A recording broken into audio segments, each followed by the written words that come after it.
Miércoles 31 de agosto, año 2022. José Luis, viene tu comentario, pero antes me comuniqué con familiares del ex senador César Díaz Filpo, de Asua. Sí. Escuché de eso. Me contaron que él hacía ejercicios ayer en el Mirador del Sur. Cuando regresa a su casa, se encuentra con varios elementos que habían irrumpido en su apartamento. Se embrujó con ellos cuerpo a cuerpo. Lo maniataron, le rompieron la cabeza en 3 lugares con un tubo. Odio. Le dieron muchos golpes. Odio. Pero gracias a Dios se fueron y el hombre quedó herido. Lo llevaron a la clínica, ya está en su casa, en condición estable, gracias a Dios. El ex senador de Asua, César Díaz Filpo, que es el esposo del actual senador de esa provincia, Lía Díaz. Así que lamentable la situación, pero nos alegramos, César, de que te encuentres dentro de la situación bien de salud. Buenos días a nuestro coordinador, su comentario, José Luis Mendoza y Cervantes. Muchas gracias, Rosendo. Quiero acompañar esa introducción porque la familia Díaz Filpo ha sido la más influyente políticamente en mi pueblo, en mi provincia, durante más de 20 años. Han sido protagonistas de los más importantes puestos políticos, tanto en condición de alcaldía, diputación, senaduría. Han dominado el espectro político por mucho tiempo en mi provincia. Se llevaron, me dicen que prendas, algunos artículos de valor. Y una laptop. Buscaban dinero. Sí. Buscaban dinero. Ese es un caso que merecerá ser investigado. Ya se han viralizado algunos videos del condominio, un condominio acá en Santo Domingo de Naco, y donde los casicascos. Donde da la impresión, y eso obviamente habrá que dejar que la fuerza policial avance.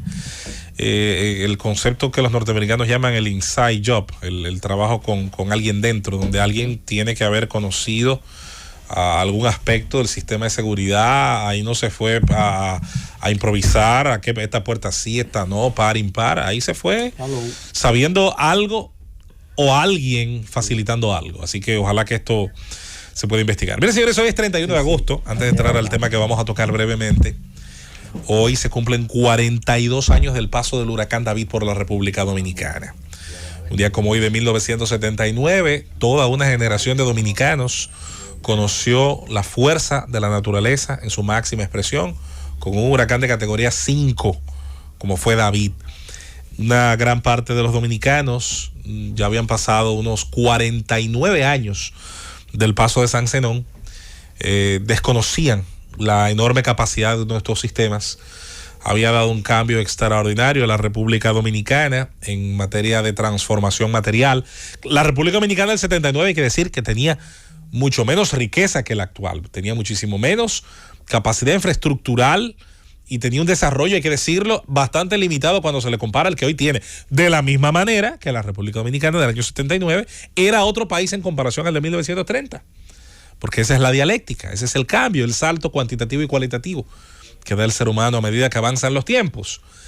Y lo del año 79 encontró a un país que recién había salido de unos comicios importantísimos en el año 78 con la llegada de libertades y de una serie de marcos de actuación cívico que no habíamos tenido. El año 79 estuvo marcado por ese evento que justo después de que saliera del territorio nacional David y continuara su estela de destrucción en Haití, en Cuba, en otras islas, entonces llegó la tormenta Federico. Fue un binomio destructivo como pocas veces ha ocurrido. Hizo más daño. Donde Federico, al encontrar unos suelos ya saturados con las aguas de David, su precipitación, su aporte lluvioso, además de sus vientos, encontraron estructuras ya flojas, estructuras agrietadas, estructuras que ya estaban puestas a prueba por el impacto de David, y señores, se duplicó el fardo. Sin duda es destructivo, con muertes, con inundaciones, con una escorrentía para la que no estaba preparada la República Dominicana, un país pobre, un país en vías de desarrollo, y que, insisto, hace unos 40 y tantos años, 43 años, era muy, muy distinto a este país que hoy tenemos y que aún todavía hoy guarda una importante deuda infraestructural. Lo penoso sería que tras San Zenón, David y George, que han sido 3 grandes ejes de destrucción, pero que no son los únicos, porque hay regiones del país que no son necesariamente el Gran Santo Domingo, que fueron tocadas por sistemas altamente destructivos. Flora en el sur, Olga, Noel, entre Luis en el 96 y otros huracanes que tocaron las famosas áreas más extremas. Cuando usted ve la diagonal en la que suben los huracanes, notará por qué las provincias de Samaná y Nagua en el norte y la de Barahona y Pedernales en el sur han sido históricamente las que más huracanes han tocado. Porque cuando usted dibuja esa especie de autopista diagonal de los huracanes, son las que están en los puntos más extremos, norte y sur. De manera que sistemas que no necesariamente afectan el Gran Santo Domingo ni afectan Santiago, que son nuestros dos grandes municipios y concentraciones de demografía, las grandes concentraciones de masa, de población, no necesariamente son tocadas por todos los huracanes que pasan.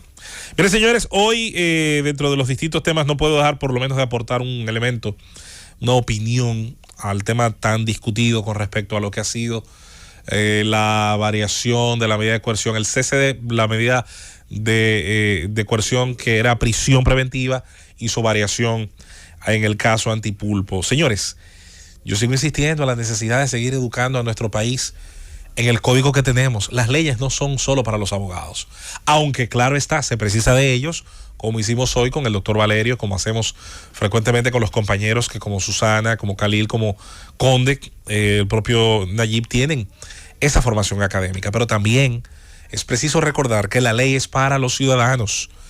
Se precisa que la sociedad dominicana tenga cada día más acceso y conocimiento de las leyes que conforman parte del molde cultural que está compuesto por lo jurídico, que está compuesto por lo material, en el cual nos formamos como seres humanos. Es penoso cada vez que ocurren estas situaciones en el país, y lo digo por las redes sociales, que es un termómetro, bien pudiéramos usar otros como la conversación en el colmado, la conversación en el carro público, la conversación en la onza, la conversación en la oficina.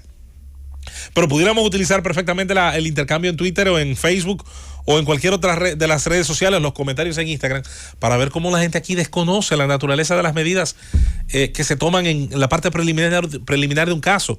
Y lo decíamos ayer, estaba desde la celebración anticipada, cuando la medida de coerción originalmente se dictaba, quienes entendían que había que celebrar, porque a los 2 días de una acusación había quien iba a ir a la cárcel y pensaba que era una pena anticipada, como desde el mismo que lamentaba, pero se robó el país, solamente va a ser 1 año, desconociendo la naturaleza de lo que es la medida de coerción. Igual que ahora, más de una persona está altamente decepcionada porque desconoce que una variación en la medida de coerción no es más que variar la medida en la que un imputado va a seguir el proceso, dentro de todas las medidas de coerción que conoce en nuestro Código Procesal Penal y nuestro Código Penal, que van desde una libertad pura y simple, pasando por la visita periódica, la firma periódica, pasando por el grillete, hasta llegar a la máxima que debía supuestamente ser excepcional, debía ser en teoría la menos frecuente y la que entonces la mayoría de la gente pues vea como algo digamos fuera de lo normal, que es la que consiste en prisión.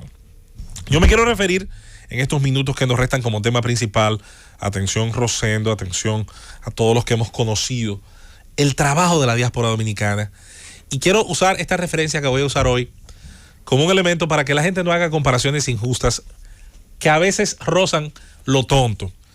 Hay quienes muchas veces, cuando se hace un discurso de defensa de nuestra frontera, de nuestras leyes de migración, cuando se analiza la problemática de los haitianos en suelo dominicano, hay quienes sacan, no voy a decir de dónde, yo creo que lo sacan de un bolsillo, vamos a ponerlo de esa manera, ¿verdad? Para no hablar de partes del cuerpo. Se sacan de cierto bolsillo, pequeñito, una comparación que no viene al caso, y es la de la diáspora dominicana. Ajá, tú no te quejas en ese mismo sentido de la diáspora dominicana en Estados Unidos. Tú no te quejas de las dominicanas que paren en los hospitales de Nueva York, como si se tratara de una situación comparable en términos de impacto numérico, de impacto cultural, de impacto económico, como si acaso pesaran en la balanza, en la balanza de Horus, ¿verdad? Lo mismo un caso y otro. Miren, sale la cifra que publica cada año tanto la Universidad de California, que tiene uno de los centros de inmigración más prestigiosos de los Estados Unidos. Está el Pew Research, que quizás posiblemente uno de los mejores centros cuando uno se abastece de estadísticas públicas. A mí me encanta la data. Confiables. Exacto, muy confiable, Rosendo, así es usado para por muchos miembros de las ciencias sociales para hacer estudios importantísimos y tiene, hay que decirlo, un cuerpo académico. Con su sede en Washington. En Washington. Y está el Centro de Estudios de la Migración, de Política de Migración de la Universidad de California, que es de los más prestigiosos que hay en Estados Unidos. Ese centro cada año emite un informe muy interesante y varía de estado a estado el enfoque, y el estado de Nueva York, cuando hace este estudio, llega a una conclusión. Los migrantes que más se integran en el aspecto legal hasta obtener la ciudadanía, que vendría a ser el paso superior, son los dominicanos. Los dominicanos por encima de los chinos son el grupo migratorio en Nueva York, que claro está, somos el grupo mayoritario, lo que no quiere decir que no haya otros grupos enormes, salvadoreños, mexicanos, jamaiquinos, haitianos, asiáticos de todos los orígenes, porque hay gente que cree que solo los asiáticos nada más están en la costa oeste, en el Pacífico. Eso no es así. Tiene Nueva York una enorme presencia coreana y china sobre todo. Tú te vas a la zona, por ejemplo, en Queens, de Inglewood, en New Jersey, ahí pegadito de Nueva York, o a la zona de Crystal Park, por ejemplo, y te encuentras ahí con una comunidad coreana grandísima. Enorme, increíblemente grande. Todos los negocios, incluso los letreros, lo tienen en coreano. En coreano, fácilmente usted cree que está en Seúl. En ese sentido, hay comparaciones injustas y hay comparaciones tontas. Y yo creo que las que hemos escuchado muchas veces pasan más por la segunda que por la primera. La migración dominicana es una migración que mayoritariamente, y más en esta época, pudo haber sido distinto en los 80, pudo haber sido distinto en los 90, sobre todo a principios de los 90, pero es una migración que hace lustros, hace décadas, es en inmensa mayoría inclinada a espacios de legalidad para migrar, que tiene y conoce muy bien los mecanismos de petición de familiares, los procesos necesarios para encontrar la legalidad, incluyendo el hecho, y vamos a decirlo, la propia tiguerología del dominicano, claro, por encima del propio conocimiento del derecho, hace que estando en los Estados Unidos rápidamente buscan los mecanismos para encontrar el paso a la legalidad. Se la busca. ¿Por qué? Porque el dominicano sabe que la legalidad es una vía a la prosperidad, es una vía que abre espacio a la prosperidad. La formalidad en una nación donde las libertades económicas son las que son y son mucho mayores a las que tenemos en nuestro país, permiten y facilitan el desarrollo de un proyecto de vida familiar, individual, económico. En ese sentido, estas cifras que solamente hablan de la ciudadanía, no estamos hablando de los otros procesos previos que hay dentro de los distintos tipos de residencias, porque son distintos tipos de residencias. Uno la residencia, hay residencia humanitaria, hay residencia estudiantil y hay residencia legal, que son unos permisos de residencia temporales que el dominicano ha venido conociendo, porque también hay que decirlo, Rosendo, la propia migración ha creado un mercado, sobre todo en términos jurídicos, además de los otros mercados que ha creado de servicios de divisas y de envíos de mercancías y de alimentos. Hay un servicio jurídico, señores, que vive y subsiste por el interés de los dominicanos migrar conforme a la ley. Sí, los llamados abogados de migración. Que están aquí y allá. Sí, aquí y allá. Tienen una clientela, hay que decirlo, numerosa. Llegando incluso posiblemente a ser dentro de la clase jurídica los abogados más mediatizados. Sí. Más mediáticos que hay. Claro, claro. Están en los canales, están en las emisoras, están en todos los programas, tienen segmentos, algunos de ellos ya son bastante famosos, hay algunos que son celebridades en la República Dominicana.